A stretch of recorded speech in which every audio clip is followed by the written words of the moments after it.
Hey, a few days back, I posted on Facebook that you could ask me anything you wanted to, and I would try to give you a video response. Never done anything like this before, may not ever do it again, but I'm going to answer the questions that I've got at the very least. This is part of me trying to get back to life. I've been isolated since well before the pandemic, basically 5 years now. I'm hoping that things have gotten to a point where I can kind of start re-engaging, and I'm very thankful for those of you who haven't forgotten and stay in touch and have looked out for me. I hope to return that favor, or that maybe I have been able to do that to some degree for you to this point. But anyway, let me knock out some of these questions here. What's first up here? Dave Mann asked me, what was the most difficult photo shoot you've experienced? Well, that could go a couple of different ways. Are we talking difficult to get done? Like, some festivals are really hard because it's, just really busy for days and days and really strenuous. My first thought is you just mean difficult, like just difficult to take the photos. Thousands of photo shoots, it's hard to answer, but I'm just going to go with what comes to mind. What comes to mind is there are a few things. Britney Spears gave us a rule. I think it was Britney that said we could shoot the first three songs, but only like the first 30 seconds of each song. So we would shoot for 30 seconds where she would be in the most impossible position to get a good shot. Somebody would tap us on the shoulder and make us stand there with her giving all this great stuff, us not able to photograph it. Then another 30 seconds at the beginning of the second song, another 30 seconds at the beginning of the third song. Pretty ridiculous, and it actually probably hurt the artist, at least as far as how she appeared in the photos that we got, because we know what we're doing and we've gotten great shots. Bob Seger, of all people, had something similar. There were acts like Deer Hunter. I photographed them, or I tried to. They were opening for future hits at Earl in Atlanta, and I recently looked back into my archive at that photo, that pile of photos, and there's nothing, zero, that I could even salvage with the technology that's come up. It was just black in there. Got some good stuff with the future heads, though, which makes me think of Pat Metheny playing at the Melting Point when it first opened. It's now called the Foundry here in Athens. Wes Delk, good friend, missed the guy, great sound man, and he was one of the partners there, I guess. He asked me to come photograph Pat Metheny, one of the first big shows there. I went, and hey, Twylan on. Anyway, I went to the show, tried to get the photos. They had spent so much money and time and effort making the venue sound great that they had neglected the lighting. I did my best to shoot the show, got nothing worthwhile. I didn't even use the photos at the time. And I told Wes after the show, I'm happy to come back anytime and support, because I can help him get, photos published nationally. But don't waste my time until they get lights installed. Wes asked me what I thought they needed. I did my best to tell him, and I'll be damned if Wes didn't pass on the word, get it done, invite me again. And from then on, I was able to get, shots here locally that I hope helped the club get some national attention, and certainly helped me with my work. And it was great, and it was fun when I played there too, under the lights. All right. There's a lot more I could think of, but I'm gonna try to move on. Those are the first ones that came to mind. Pat Priest asked me, "How did you learn to interact comfortably with so many stars to get such great photos?"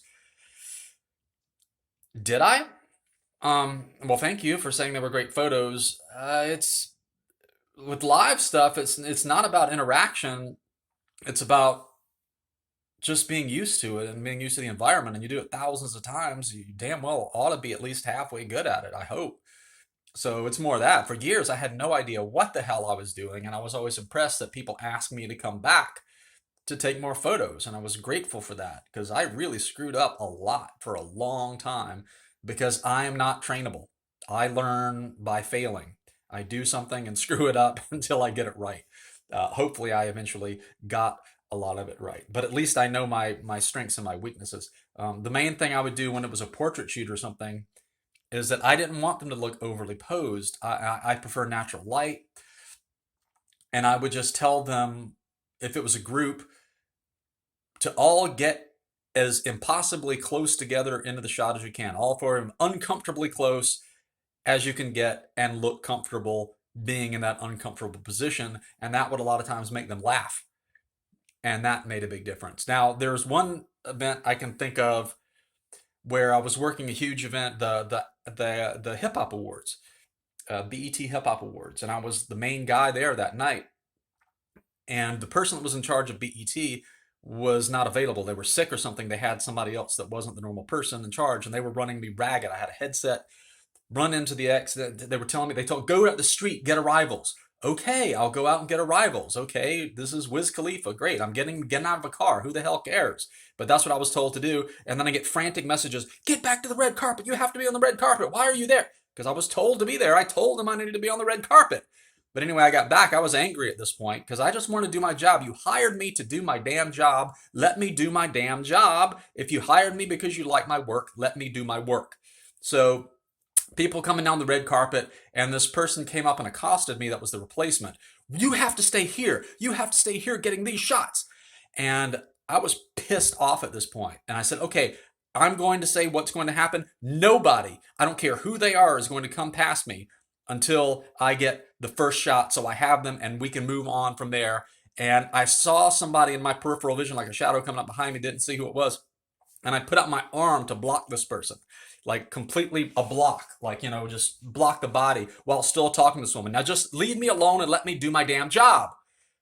And then I slowly turned around and realized that my arm was against a wall named 50 Cent. And he was glaring at me with the full on,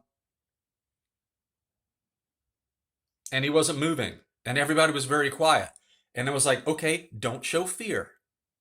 So I just said, okay, now I need you to get over here. I'm taking your photo. You don't do anything until I'm finished. And he was still going. And then he finally broke and just went, yeah, I don't want to piss you off, man. Whatever you want, I will do. Whatever you want. Anything is cool. And he just started laughing. And that's when I knew the difference between 50 Cent and Curtis. And Curtis was a cool dude. But he did it. He posed for me. He got everything. And then not only that, but he started he started photobombing my other photos. Like I forgot what they were called, some mob of people. French Montana was one of the guys. Um, and I was photographing a group of them together, a little entourage on the red carpet. And 50 Cent jumped in front of the photo going, ah, with his arms out, looking goofy, which was hysterical. And it wound up in the papers because apparently some of French Montana's people, some of 50 Cent's people exchanged gunfire by the end of the show because it was the BET Hip Hop Awards. And that was just a normal night in the life at that time. So yeah, just depends on how you look at it and what you talk about comfortable. I think being real like that with 50 Cent helped him, and it sure made me feel better because nobody else fucked with me after that night. All right, Patrick Gogan. This is the last one for this batch. What age were you when you made your first record deal, and with whom? Well, this is going to sound like a cop out, but it's the God's honest truth. I had opportunities many times over the years with photography and with music to do things, and I chose my life at home with Amanda because that's what was more important to me.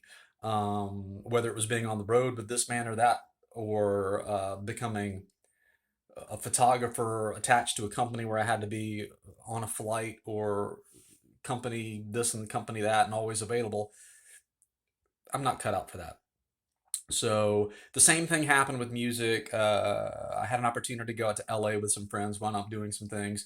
One of them wound up, that was the singer for my band at the time, being the singer for Drowning Pool for a little while, which wouldn't have been my scene, but I was a competent enough bass player. I'm sure I could have gotten a gig at the very least. But I made my choices. But I did have a record deal that I could not turn down. In 2005, my band, the Critical Darlings, released our first album, Come On, Accept Your Joy. And we released it ourselves, just locally, because that's what you do. And a year or so later, Jerry Boyd with Side B Music approached me. He made, and we kept going back and forth. And it's like, well, I don't need to do it because it's really not going to do that much for us, and we're already doing the new record. Eventually, I couldn't turn him down. He made me a deal I couldn't refuse, and I loved working with that guy. It was very simple. basic, and I'm still grateful to Jerry for thinking of the music, and that exposed us to a whole lot of other people that got to know us with the band worldwide. We got airplay in Poland and Turkey, and I think New Zealand. I was told at one point we had a minor hit there with Towel Cape Song, but I've never seen any actual proof of that other than people talking, and people talk, like I'm doing right now. But I've run over 10 minutes and I swore I wouldn't do that. And this is TikTok world where it's supposed to be 30 seconds. But I got a few questions in.